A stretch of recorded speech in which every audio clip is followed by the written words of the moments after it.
I told you that some of the most legendary actors in Hollywood history are being resurrected using artificial intelligence? That's right, we're talking full-on digital clones of iconic stars like James Dean, Paul Walker, and Carrie Fisher being brought back from the dead to appear in brand new films and shows. It sounds like science fiction, but the tech is very much real, and it's causing a massive uproar in the entertainment industry right now. Studios are hungry to capitalize on these cost-cutting AI avatars, while actors and creators fear it could make them obsolete. From ethical minefields around consent and rights to dystopian anxieties about automating art itself, this nascent digital human phenomenon is fundamentally changing how we think about acting, performance, and what it even means to be real. So, let's take a deeper dive into the weird yet fascinating world of Hollywood cloning some of its most legendary stars. Did you know there's a new Bond movie coming starring Henry Cavill as 007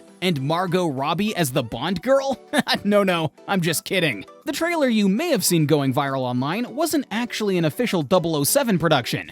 It was created entirely using AI technology by a small digital studio called KH Studio. But here's the mind-blowing part. If a tiny independent team can use AI to generate that level of photorealistic trailers, just imagine what Hollywood's boundless resources and technology could produce. What people over at Hollywood are doing is a similar technique, but at a much larger and more accurate scale, coined as digital human cloning.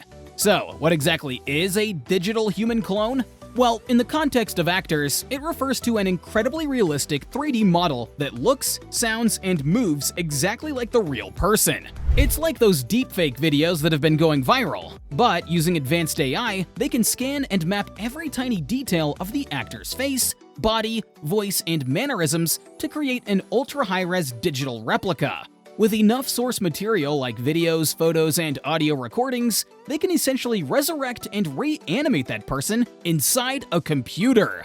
The clone behaves identically to the original actor and can be inserted into entirely new scenes or environments. It goes way beyond old-school CGI that relied heavily on animators and motion capture tech. Modern digital clones powered by AI can independently generate new movements and even improvise reactions based on the scene.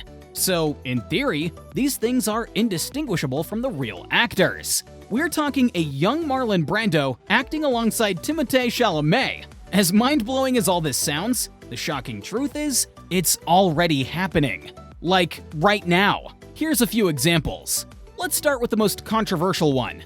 James Dean being cast in an upcoming Vietnam War movie called Finding Jack. The company doing it had access to thousands of photos, videos, and recordings to meticulously reconstruct a hyper-realistic 3D version of Dean. So, despite passing away after just 3 films, this AI clone is now set to act in a whole new starring role. Naturally, this has all sparked a massive ethical debate that we'll talk about more in a little bit. But from a pure tech perspective, it's a jaw-dropping feat. Another famous example is Paul Walker's tragic passing during production of Furious 7 back in 2013. To complete his remaining scenes, the filmmakers used a digital body double, archival footage, and facial mapping tech to recreate Walker on screen. The effect was incredibly seamless, and allowed his character to get a proper send-off in the story. So, while not a full-blown AI clone like Dean, it showed how AI could convincingly resurrect a real actor. In a more recent and maybe even creepier instance, a Brazilian advertisement featured the late singer Elis Regina digitally edited to duet with her real-life daughter, Maria Rita.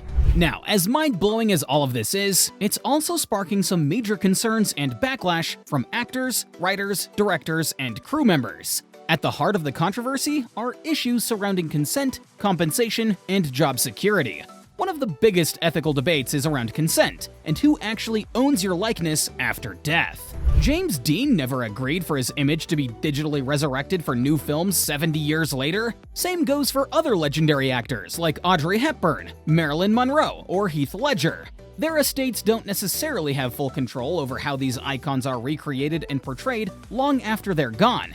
There's a very real fear that dead actors could be edited or manipulated in ways they never would have allowed, dropping them into roles or scenes that contradict their personal values or beliefs, all in the name of making a quick buck. Then there's the messy issue of compensation and residuals. If a studio creates a digital clone of an actor, does the human actor or their estate deserve to be paid for that virtual performance? What about residuals every time that clone appears in a new project? The Screen Actors Guild is fighting to ensure that any recreated actor gets full compensation and residuals they'd normally earn for new acting roles. But producers are resistant, since that could severely diminish profits on these AI-driven projects. Underlying all of this drama is the simmering fear from actors that AI clones could straight up start taking away real human roles and jobs. Why pay an A-lister $20 million when you can just create them digitally for a fraction of the cost? The whole reason James Dean was cast in that new film was because the production couldn't afford any recognizable actors to lead the movie. His AI clone was a cheap alternative to an actual living human performer. The same goes for extras and smaller roles. Studios are already trying to implement policies to scan actors once and own their digital likeness forever to use as background characters or replacements. While it may sound far-fetched now, any acceleration of digital human technology obviously poses an existential threat to human performers. So, in short, actors are fighting an uphill battle on consent, compensation, and their overall livelihood in an increasingly AI-driven entertainment landscape. Beyond the practical concerns, this whole actor cloning phenomenon also opens up some crazy philosophical questions about reality, consciousness, and identity that could really bake your noodle. Like, if a digital clone is designed to behave identically to a real person, are they essentially the same being?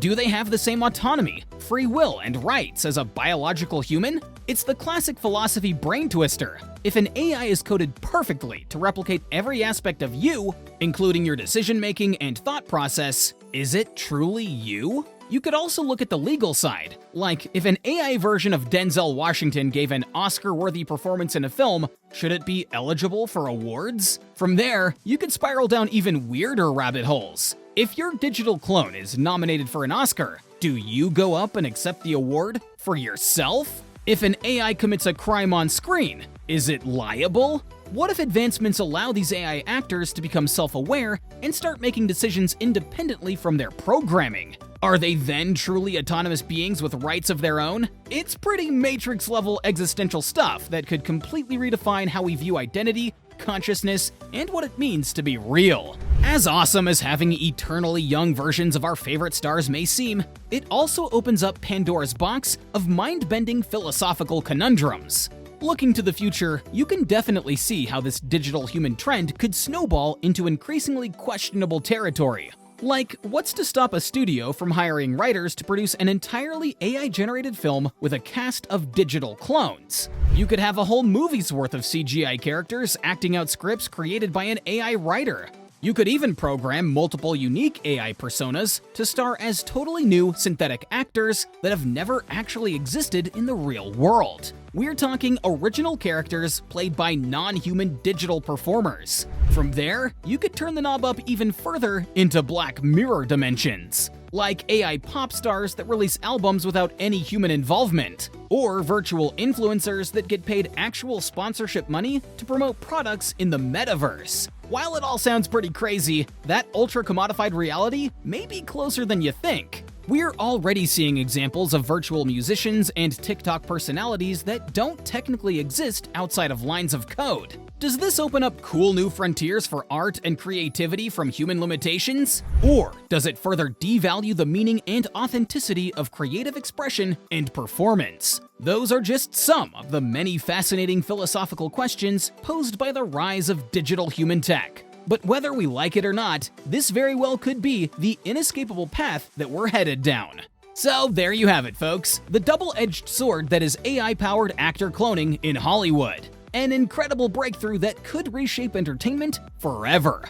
Or the beginning of a dystopian descent into dehumanized, soulless content devoid of any real artistry. It's an enormously complex issue with no easy answers, where we have to carefully navigate accelerating technology with strong ethical frameworks to protect human creators. What do you think about the rise of digital human clones? Is this the most exciting or the most terrifying development in Hollywood tech? Let us know your takes in the comments down below. And if you dug this deep dive into AI's role in the entertainment industry, make sure to subscribe and ring that notification bell so you don't miss any mind-bending breakdowns on other fascinating emerging trends. Until next time, keep the spark of curiosity alive.